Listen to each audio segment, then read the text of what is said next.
එතකොට දැන් ඔබ සියලු දෙනාම නව විෂය නිර්දේශය තුළ ඉතාමත් නොදුරේදී දැන් විභාගයට මුහුණ දෙන්න සූදානමින් ඉන්නවා. එතකොට මෙන්න මේ නව විෂය නිර්දේශය තුළ ප්‍රශ්න පත්‍රයේ සැකස්ම කොහොමද සහ අපිට වැදගත් වෙන ප්‍රධානම කාරණයක් තමයි කාල කළමනාකරණය කියන කරුණ. එතකොට අපි කොහොමද කාල කළමනාකරණය කරන්නේ කියලා අපි මේ වීඩියෝ ඇසුරින් ඉක්මනින් සාකච්ඡා කරමු. එතකොට ඔයගේ විෂය නිර්දේශය ඇතුලේ ඔයාට පාඩම් 12ක් තියෙනවා.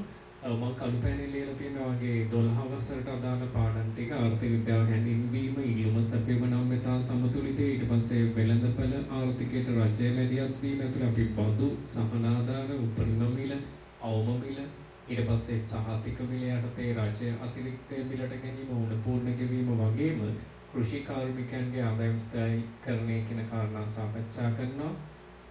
ඊට පස්සේ හතරවෙනි පාඩම පිරිවැය වෙළඳපළ වීම සාධක වෙළඳපළ වෙද්දී, පස්වෙනි පාඩම ජාතික ගිණුම් සහ 12 වසරේ අවසාන පාඩම සාර්වාර්ථිකය කියලා අපිට කතා කරන්න පුළුවන්.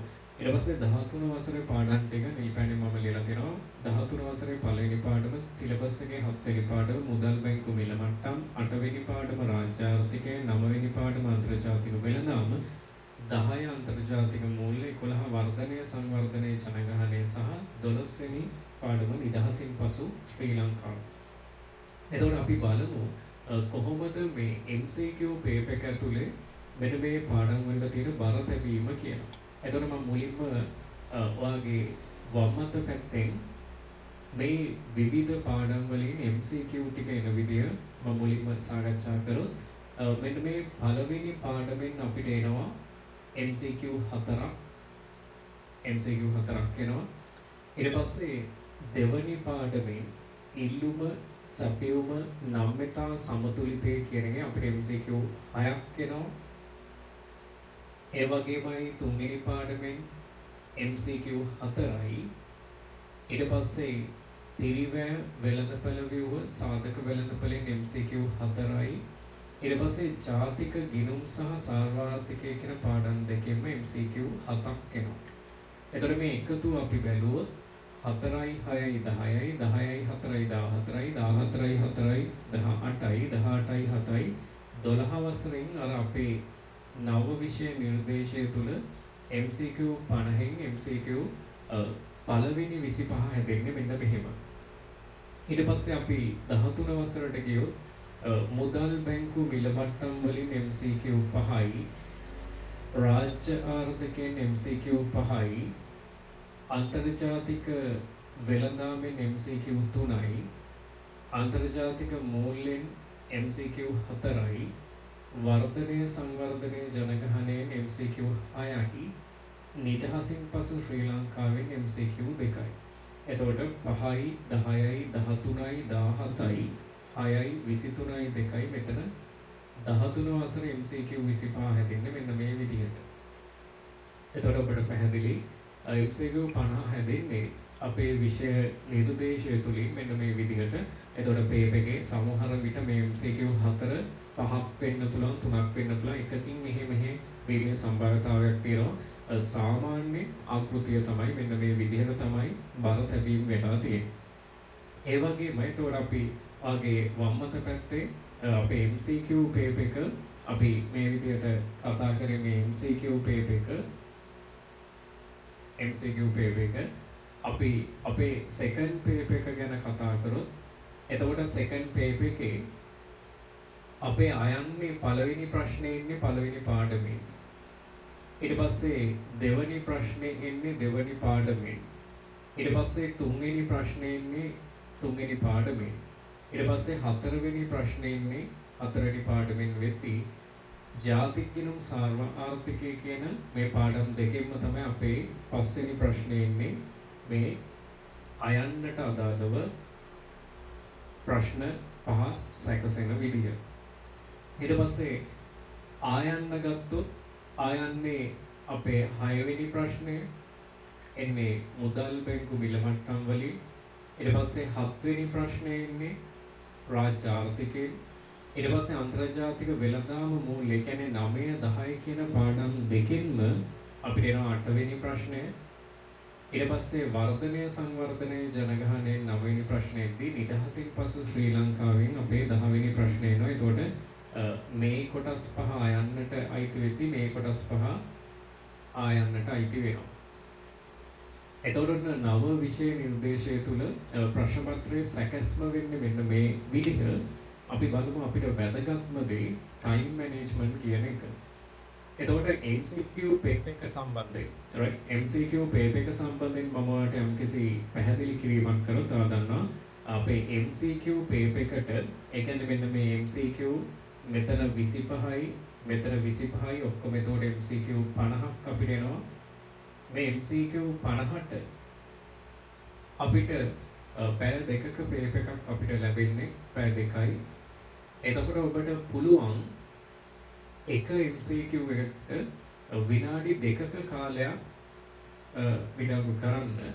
ඔබ එක MCQ එකක් සඳහා විනාඩි දෙකක කාලයක් භාවිතා කළොත් ඔබට විනාඩි 20කට කලින් පේපර් එක ඉවර කරගන්න පුළුවන්. ඒ කියන්නේ පැය දෙකක් කියලා කියන්නේ විනාඩි 120ක්. එක MCQ එකකට විනාඩි දෙක ගන්න ගියොත් අපිට MCQ 50ට විනාඩි 100යි යන්නේ. එතකොට ඔබ හොඳටම දැනුවා තව වැඩිපුර විනාඩි 20ක් තියෙනවා කියලා. එතකොට මේ කාලරාමුව ඇතුලේ ඔබ හරියට ඒ ගණනය කිරීමේ ප්‍රශ්න වලට කෙටි නිශ්චිත පිළිතුරු ඔබ සැපීමක් කරොත් ඔබට සමහර සංකීර්ණ ප්‍රශ්න වලට අර අමතර කාලය භාවිතා කිරීමේ හැකියාවක් තියෙනවා. එතකොට බහුතරයක් දෙනාට කෙටි ප්‍රශ්න පත්‍රයේ කාල කළමනාකරණය සම්බන්ධයෙන් ගැටලු සාපේක්ෂව අඩුයි. ගොඩක් ප්‍රශ්න ඉන්නේ සෙකන්ඩ් පේපර් එක සම්බන්ධයෙන්. එතකොට මම ඒ සම්බන්ධයෙන් විග්‍රහයක් කරොත් සෙකන්ඩ් පේපර් එකට අපිට හම්බ වෙනවා පැය 3ක්.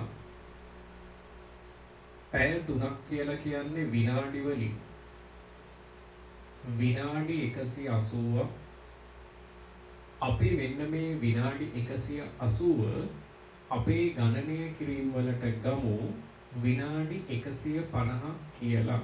ඒ කියන්නේ අපේ විනාඩි 180න් අපි ඔන්න පැත්තකට කරනවා විනාඩි 30ක්. ඒ කියන්නේ පැය භාගයක් අපි තියාගෙන විනාඩි 150කට අදාළව අපේ මෙන්න මේ කාල කළමනාකරණය ඇතුලේ අපේ ආකෘති අපි හදාගමු. එතකොට දැන් අපි පැය 3 එක්සෑම් එක විනාඩි 180 අපි ඒක විනාඩි 30ක් අඩු කළා අපි විනාඩි 150යි කියලා කිව්වොත් මේ විනාඩි 150 ඇතුලේ ඔබ දන්නවා අයන්නෙන් අවමය ප්‍රශ්න දෙකකට යටත්ව හරි එතකොට අවමය ප්‍රශ්න දෙකක් කරන්න ඕනේ. එතකොට උපරිමයේ තව එක ප්‍රශ්නයකට යන්න පුළුවන් ප්‍රශ්න 3යි. එතකොට අයන්නෙන් ප්‍රශ්න 3යි ඔබ සාමාන්‍යයෙන් කරන්නේ ආයන්නෙන් ප්‍රශ්න 2යි. එතකොට එක කොටසකින් අවමය ප්‍රශ්න දෙකක් කරන්න ඕනේ. සමස්තයේ ප්‍රශ්න 5ක් කරන්න ඕනේ. එතකොට අපේ විනාඩි 150 අපිට බෙදන්න පුළුවන් අපිට සෙකන්ඩ් පේපර් එකේ කරන්න තියෙන right ප්‍රශ්න 5 අතරේ. එතකොට විනාඩි 150 ප්‍රශ්න 5ක් අතරේ බෙදුවහම අපිට එනවා එක ප්‍රශ්නයකට විනාඩි 30ක් කියලා. ඒ කියන්නේ ඔබ ඔබේ උසස් පෙළ විභාගයේදී එක ප්‍රශ්නයක් සෙකන්ඩ් පේපර් එකේ එක ප්‍රශ්නයක් සඳහා විනාඩි 30ක් පමණක් භාවිතා කළ යුතුයි. ඒක වෙනස් වෙන්නේ කොහොමද කියලා මම දැන් කියන දැන් අපි සරල උදාහරණයක් ගමු. උදේ 8ට ඔන්න පේපර් එක පටන් ගත්තා. ඔබට පැය කාලයක වෙලාවකුත් හම්බ වෙනවා. මේ ප්‍රශ්න පත්‍රය සම්බන්ධයෙන් ඔබට කියවලා ප්‍රශ්න තෝරා ගැනීම යම්කිසි කාලයක් හම්බ වෙනවා. අපේ මේ කාල කළමනාකරණය මේක කොහොමද ෂෙඩියුල් කරගන්න කියලා ඔබට සරල අවබෝධයක් දෙන්න අපි හිතමු. උදේ 8ට ඔන්න පේපර් එක දැන් ලියන්න අපිට හම්බ වෙනවා කියලා. කියන්නේ අපි කියවල ඔක්කොම කරලා ඔන්න ලියන්න අතන හම්බ වෙනවා උදේ 8ට. එතකොට ඔබට ඔන්න ප්‍රශ්න 5ක් දැන් කරන්න ඕනේ. අපි මේ සෙකන්ඩ් පේපර් එක සම්බන්ධයෙන් ඉන්නේ. හරි. එතකොට ඔබට ප්‍රශ්න 5ක් කරන්න වෙනවා. ඔබට පේපර් එක හම්බෙන්නේ උදේ 8ට. එතකොට අපි එක ප්‍රශ්නයකට විනාඩි 30යි වෙන් කරේ. ඔබ උපරිම try කරන්න ඕනේ, උත්සාහ කරන්න ඕනේ 8ට පටන් ගන්න පළවෙනි ප්‍රශ්නය. එතකොට සෙකන්ඩ් පේපර් එකේ පළවෙනි ප්‍රශ්නය උපරිම ඔබ උත්සාහ කරන්න ඕනේ 8 මාර විද්‍ය ඉවර කරා. පැහැදිලිද? ඒතර පළවෙනි ප්‍රශ්නේ උපරිම උත්සාහ කරනවා 8 මාර විද්‍ය ඉවර කරන්න. හැබැයි ඔබට පැහැදිලි අපි මේ ගණනය කිරීම වලට 150 ගන්නකොට අපි අර පැය භාගයක් අඩු කරගත්තා.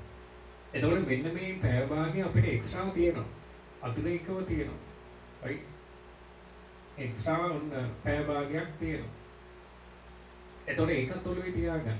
ඔබට අමතර කළ ඕනේ තරම් ලැබෙනවා. එතකොට ඔබට මේක පොඩි සටහනක් එක තප්පර කීපයක් යන්නේ. ඔබට අටට පේප් එක හම්බුනොත් උදාහරණයක් විදිහට 8 මාර විද්‍ය ඔබ උත්සාහ කරනවා.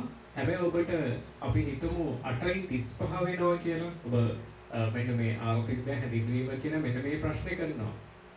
එතකොට ඒ සංකල්ප පැහැදිලි කරන්න ඔබට පැය භාගය කියන එක එතකොට 8 මාරනේ 8:35 වෙනවා.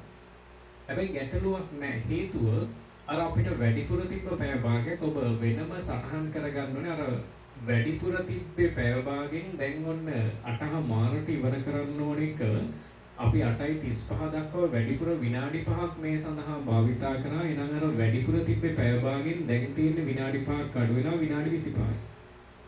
ඔබ වෙනම මේ දේවල් සටහන් කරගෙන යන්න ඕනේ. එතකොට තමයි ඔබට කාල රාමුව ඇතුලේ ප්‍රෙෂර් එකකින් තොරව එක්සෑම් එක ඉවර කරගන්න පුළුවන් වෙන්නේ.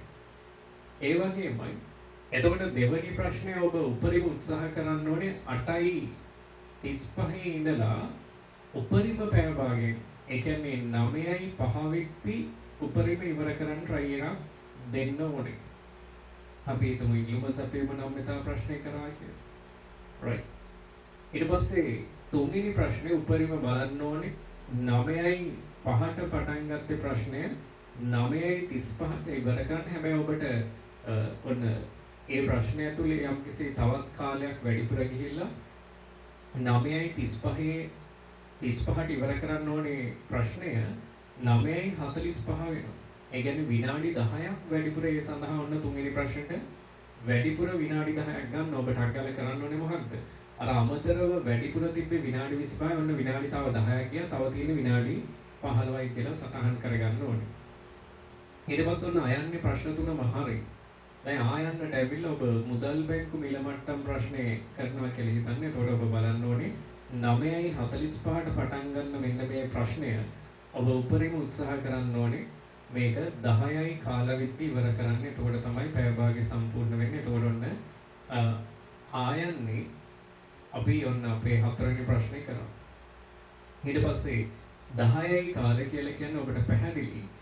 ඔබ දන්නවා 8ට එක්සෑම් එක පටන් ගත්තේ පැය 3යි 11 වෙනකම් වෙලාව තියෙනවා. ඒතර 10යි කාලේ ඉඳලා 11 වෙනකම් කියලා කියන්නේ විනාඩි 45ක් තියෙනවා. ඒතකොට අපි ප්‍රශ්නෙට අපි අදාළ කරගත්තේ පැය භාගයයි.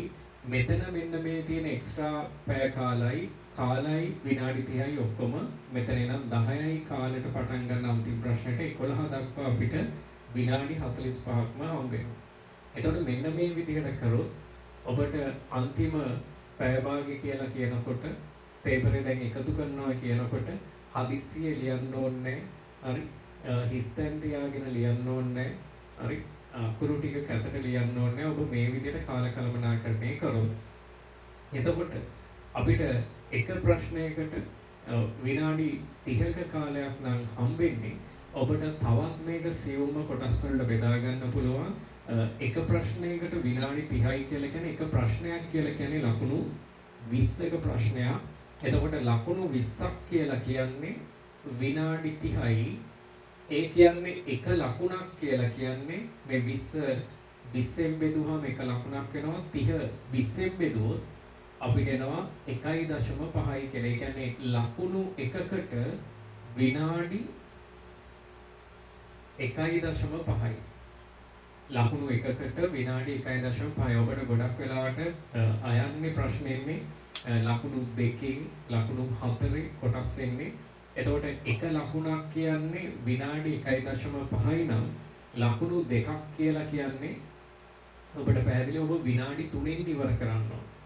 ලකුණු 4ක් කියලා කියන්නේ ලකුණකට විනාඩි 1.5යි නම් ලකුණු 4ක් කියලා කියන්නේ විනාඩි 6යි. පැහැදිලි. ලකුණු 8ක් කියලා කියන්නේ විනාඩි 12යි. ලකුණු 5ක් කියලා කියන්නේ විනාඩි 7.5. right. ඒ විදිහට ඔබට ප්‍රශ්නෙන් ප්‍රශ්නයක් මේ කාලය භාවිතා කරන්න පුළුවන්.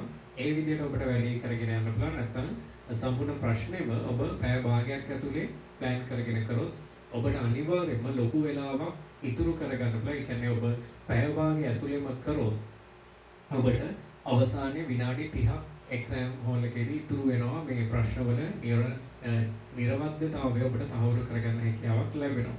ඒ වගේම මතක තියාගන්න ඔබ ලියන ප්‍රශ්න වෙන්න පුළුවන්, ගණන් හදන ප්‍රශ්න වෙන්න පුළුවන්. අනිවාර්යයෙන්ම එක්සෑම් එකේදී ඔබ ඒක කරද්දී දැන් ඔබ හිතන්නේ ඉල්ලුම සැපීම සමතුලිතයේ ගණනය කිරීමක් කරා කියලා. ඒ ගණනය කිරීම කරලා දැන් අපි හිතමු අපේ දෙවනි ප්‍රශ්නේ නැත්නම් තුන්වෙනි ප්‍රශ්නේ රෝමන් 1 සමතුලිත මිල ප්‍රමාණය හොයන්න තියෙනවා. එතකොට ඔබට ගියේ ඒ පිටුවේ රූල් 8යි ගියේ. ඉතුරු ටික හිස්. එතකොට රූල් 8යි නම් ගියේ ඔබ කරුණාකරලා එතනම අනිත් ප්‍රශ්නේ පටන් ගන්න එපා. ඒ කියන්නේ හතරවෙනි පාඩමට අදාළව තුන්වෙනි ප්‍රශ්නේ බදු ගාණක් කියලා හිතන්නවා. සමතුලිත මිල ප්‍රමාණය හොයලා එතනම රූලක් කරලා දෙවෙනි ප්‍රශ්නෙට උත්තරය ගන්න එපා. ඔබ එහා පිටුවට යන්න. හේතුව අර ඔබ අවසානයේ ප්‍රශ්න ටික කියවගෙන යද්දී ඔබට පේනවා ඔබ සමතුලිත මිල ප්‍රමාණය හොයද්දී අර ඉල්ලුම් සමීකරණ වේවා සැපයුම් සමීකරණ වේවා අගයන් මාරු කරද්දී ඔබ ධන ඍණ හරියට දාලා නැහැ. එතකොට ඔබේ ගණනය කිරීම වැරදි. එතකොට ඔබට එතන කප ලියන්න හැකියාවක් තිබ්බට එතකොට ඒකේ පිළිතුර පැහැදිලි නෑ. එතකොට ඔබේ ලකුණු නැති වෙන්න පුළුවන්, අහිමි වීමක් වෙන්න පුළුවන්. ඒක නිසා එතකොට ඔබට තනි ඉරකින් මේ අංශක කපලා පල්ලෙන් මේ ගණනය කිරීම කරන්න ප්‍රමාණවත් ඉඩක් සෑම ප්‍රශ්නයක් යටතේදීම පවත්වාගෙන යන්න දැන් සරල මෙහෙම දෙයක් ගත්තොත් දැන් පූර්ණ තරංගයක උපකල්පන කියලා ඇහුවොත් හරි නිෂ්පාදිතයේ සමජාතීය ගැන කරන සංඛ්‍යාව අතිවිශාල සංඛ්‍යාවක් ඉන්නවා. අබාධ ප්‍රවේශයේ පිටුම පූර්ණ දැනුම. ඒ වගේ ප්‍රශ්නයකදී ඔබට පිටු ගණන් හිස්තර තියන්න ඕනේ නෑ. ඒක වැරදුනොත් ඔබට රූල් 4 යොන වෙයි. ඒක නිසා ඒ ප්‍රශ්නෙට අදාළව තවත් පිළිතුරකට ඉඩ තියන්න. හේතුව ගණනය කිරීමක් ඔබට වැරදුනොත් කප හදන්න බෑ. එතන වෙනම ඉඩක් තියෙන්න ඕනේ. ඒක අවසාන මොහොත වෙනවා. දැන් ඔබ 8ට පටන් ගන්න 8:00 ඇතුලේ ලියන ප්‍රශ්නේ ඔබ වැරද්ද දකින්නේ 9:45යි 10යි කාලේ අතර වෙන්න පුළුවන්. එතකොට මේ වැරද්ද හදන්න මේ ප්‍රශ්නය ඇතුලේ ඉඩ තියෙනවා. මේ විදිහට ඔබගේ උසස් පෙළ විභාගයේදී ඒ කරුණු සම්බන්ධව අවධානය යොමු කරන්න කියලා මතක් කරනවා. සියලුම දෙනාට සුබපතමින් මෙන්න මේ විදිහේ කාලකලමනාකරන MCQ පේපර් එකේ එක MCQ එකට විනාඩි 2යි. එතකොට අපිට විනාඩි 20ක් ඉතුරුනේ. ඒක ඔළුවේ තියාගෙන අමාරු දේවල් වලට ඒ ටයිම් එක ගන්න.